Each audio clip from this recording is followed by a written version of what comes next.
Okay, I'm back. And so here is another email that I received. And it says Mayoral Invitation to Faith Action Summer Movement Kickoff. This is by Mayor Ron Manuel.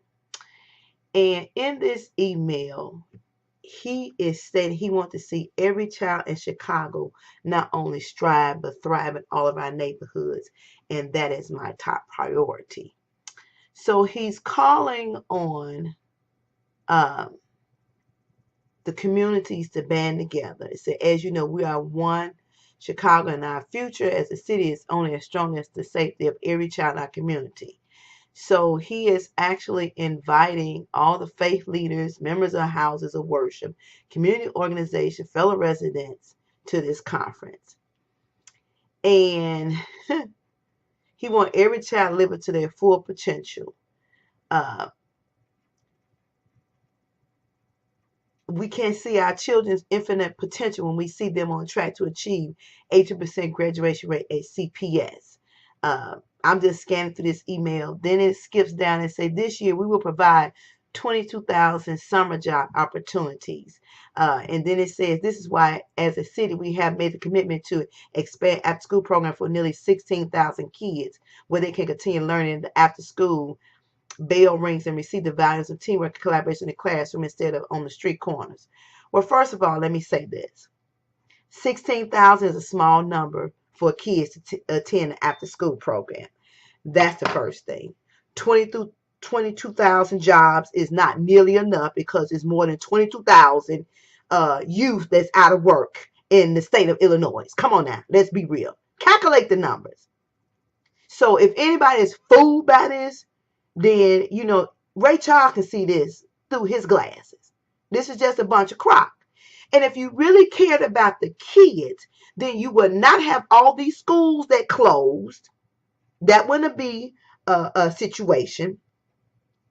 You would stop trying to slip all these charter schools into these various neighborhoods that potentially say they are free, but then the parents who can afford to pay for the books, to even say anything else that go along with it, and you try to make it seem like it's all glorified, and it's not. Then your aldermen jump on the bandwagon and glorify these charter schools, knowing fully well your kids can afford to go because that little $600 they pay for books is just the corner of your check. That's what it is.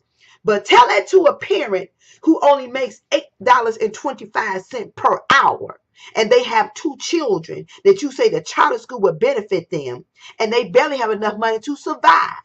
So this little conference you doing, kickoff, don't mean a hill of beans to me. I don't know about nobody else. This is a smoke screen. As far as I'm concerned, it's a smoke screen. The safe passage that you have set up is more kids that's been hurt on safe passage than kids that don't even walk the safe passage. So please explain to me. So your little efforts, that's all they are, efforts. And why all of a sudden now?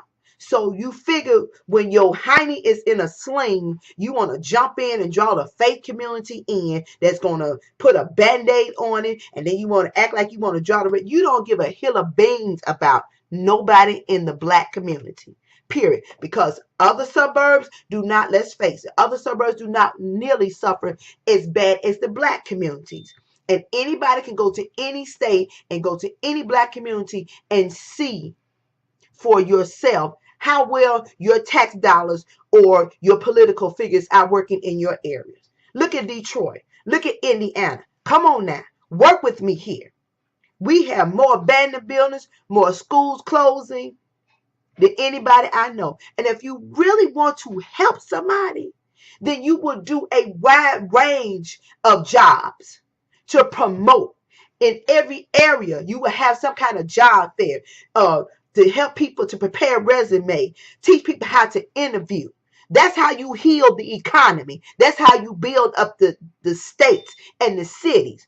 Stop closing all these schools, and then you say you close for one reason, and then you put the area that you closed the school, then you want to slip a charter school in, but you didn't have enough money for the public school, but now you got enough funding for a charter school, and then you want to dress it up as it's coming up under private funding.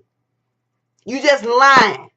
Y'all had the money all the time. You just shifted around to work it the way you want to work so you can get some kickbacks for yourself up under the table in your pockets. And then we as residents fall for the okie doke, the continual lying all the time. I say this, and I'll say it till I stop breathing. For every church that sit on every corner in the middle of every block, there should be a change in the neighborhood. For every alderman that has every area, there should be a change in the neighborhood because you get TIF funds and NIP funds. For every state representative that's in the area, there should be a change in the neighborhood. For every mayor that say he represents the city, you should show the results of your representation of the city. For every governor who say he's working for your state, you should see a difference. For every senator and congressman who lied to get in their office and have selfish intentions, you should see a difference. But you do not see it. So I'm starting from the bottom all the way up to the top. Ain't none of y'all doing what you need to do.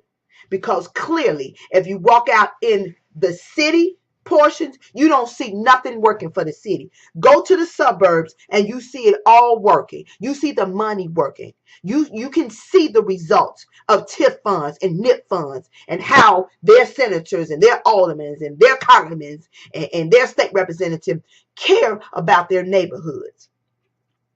And I'm going to take it a step further. We need to care about our own freaking neighborhoods because it ain't just up to them. You let your children do what they want to do. They destroy. They drop trash in front of people's property. You use all kind of language, loud music, and all that stuff. So we destroy our own neighborhood. But for us to pay tax dollars and see no results of our tax dollars, that little message you trying to pull don't mean a hill of beans to me. And all you ministers that fall for that crap, there's accountability on your head too, because God called you to be better than that. It's about the people, not about your connection or your political affiliation so you can use them for something you may need down the pipeline. So you just jump on the bandwagon and sell your people out. It's being written down. Believe me when I say. He knows everything, the reason why you do what you do, your motive for doing what you do, and who are you really benefiting when you're doing what you do. You reap what you sow. I'm telling you, y'all need to get y'all life and get it quick. All y'all politicians that's trying to milk people into believing this crap. 22,000 summer jobs. What is that? 1/4 of the city? Or not even 1/4. What is a couple of precincts put together? There are your 22,000 right there. 16,000 kids you care about for after school. That's a couple of precincts too. You ain't cover the whole gamut of the state of Illinois or Chicago. It's more than 16,000 kids. Then parents that need assistance for after school. Who the hell you think you fooling? You do the math. That little thing is stupid. And then you're going to talk about dear friend. Really? Really? You just trying to sucker punch somebody. And those people, it's falling for your sucker punch. And I ain't buying it. That's a link card move right there. Very cheap. It's very cheap.